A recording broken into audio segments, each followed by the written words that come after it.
Oke, Assalamualaikum warahmatullahi wabarakatuh. Eh, dengan Rian Adi Pradana, nomor induk mahasiswa 11326230003. Kali ini akan mempresentasikan hasil review paper 6 yang berjudul Critical Success Factors for ERP Implementation, yang mana ini disusun oleh Mahyar Amini dan Nasli Sadat Safawi, International Journal of Information Technology and Information System 2013. Oke, identitas paper ini, eee, penulisnya ini si tadi ya, Mahyar Amini dan Nasli Sadat Safavi, terus afiliasinya Faculty of Computing Department of Information System, University Teknologi Malaysia, Malaysia.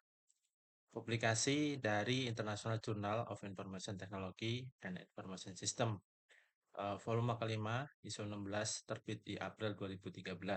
Jenis papernya sistematik literatur review.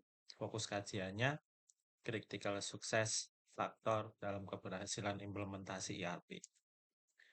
Latar belakang, mengapa faktor keberhasilan ERP itu perlu dikaji. Jadi ada 3 dari paper ini menyebutkan ERP menjadi sistem penting untuk mengintegrasikan proses bisnis dan informasi perusahaan. Kemudian yang kedua, implementasi ERP memiliki resiko, biaya, dan kompleksitas tinggi sehingga membutuhkan faktor keberhasilan yang memadai. Terus literatur ERP sudah banyak, tetapi perlu disintesis menjadi model CSF yang lebih sederhana dan mudah digunakan. Intinya, menemukan faktor-faktor kritis yang menentukan keberhasilan implementasi ERP. Terus tujuannya apa? Apa yang ingin dicapai oleh dua penulis tadi? Yang nomor satu, mengidentifikasi faktor-faktor yang mempengaruhi keberhasilan implementasi ERP dari literatur empiris. Kemudian yang kedua, mengelompokkan faktor tersebut ke dalam kategori utama agar lebih mudah dipahami. Terus yang ketiga, memberikan dasar model yang dapat digunakan untuk penelitian lanjutan dan evaluasi implementasi ERP. Fokus utamanya intinya CSF yang telah diuji dalam studi akademik, bukan sekedar faktor konseptual. Sementara untuk metode review literaturnya ini, kita pengen tahu tuh gimana sih paper ini mengumpulkan literatur. Yang pertama dia menggunakan pencarian literatur, database utamanya menggunakan e-learning UTM dan Google Scholar. Terus mereka menseleksi artikel sebanyak kurang lebih 70 jurnal yang diunduh. Sekitar dari 70 jurnal yang diunduh, hanya kurang lebih 30 jurnal digunakan. Terus mereka melakukan fokus analisa studi empiris tentang CSF dan implementasi ERP menggunakan keyword-keyword sebagai berikut. Tapi saya belum menemukan ya protokol seleksi artikel yang dijelaskan secara rinci seperti standar SLR modern itu belum tahu tuh.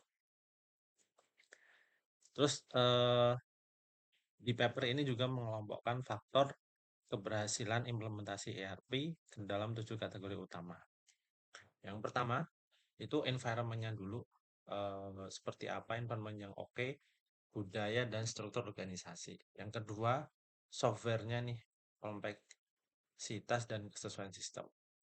Selanjutnya ada top management, ya tujuannya jelas, ada support dari pimpinan, terus ada implementation proses, ada PPR, training dan data quality and testing.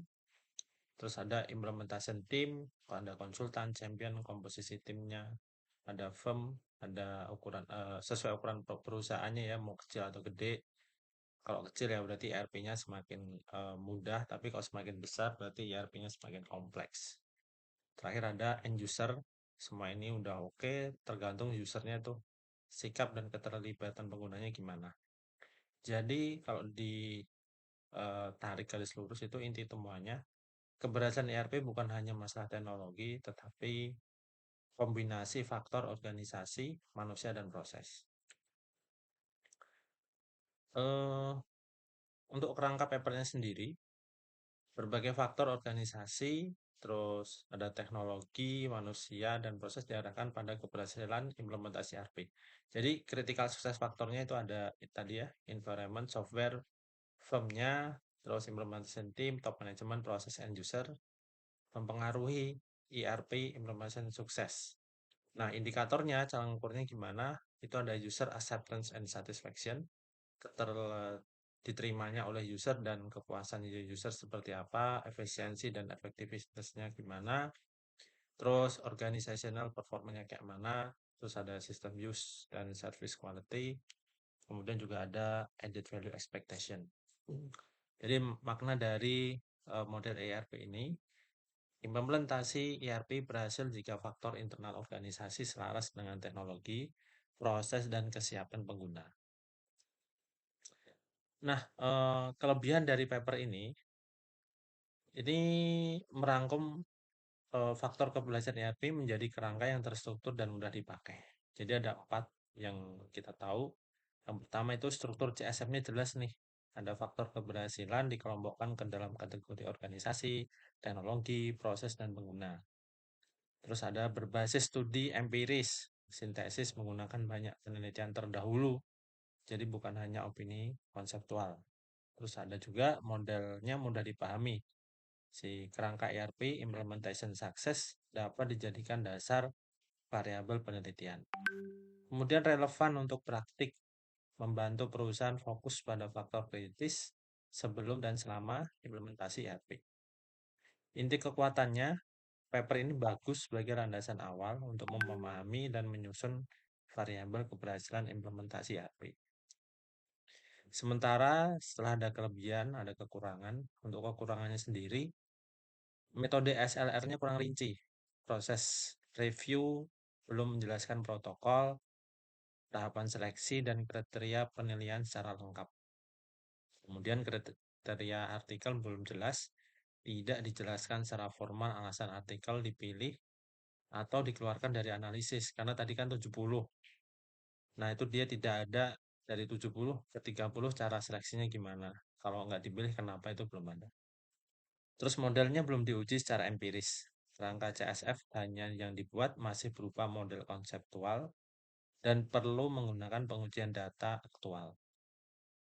Nah, terakhir nih, referensi kurang mutakhir karena ternyata yang dari 70 jurnal itu referensinya dari tahun 1991 sampai 2009.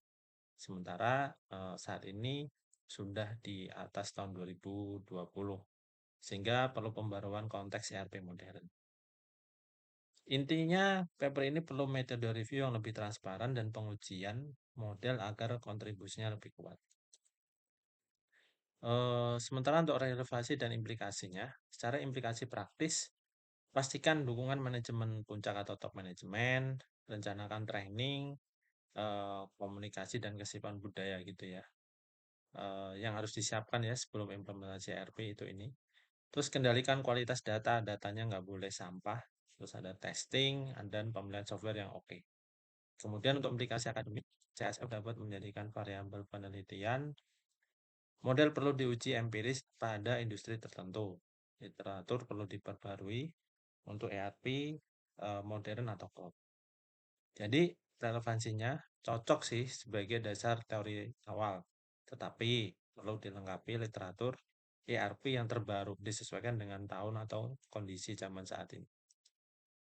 Oke, kesimpulannya paper ini berguna tuh sebagai dasar awal untuk memahami keberhasilan implementasi ERP. Jadi dari inti review dari kali ini adalah keberhasilan ERP tidak hanya ditentukan oleh teknologi, tetapi juga manusia, proses, budaya, dan dukungan manajemen.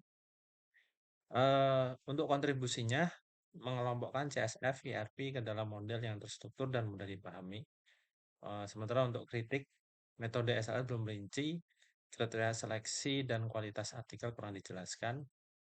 Sementara saran yang bisa diberikan untuk paper ini, gunakan sebagai fondasi, lalu lengkapi dengan literatur ERP terbaru dan uji empiris. Kesimpulan terakhir, relevan sebagai referensi awal, namun belum cukup kuat sebagai satu-satunya rujukan penelitian.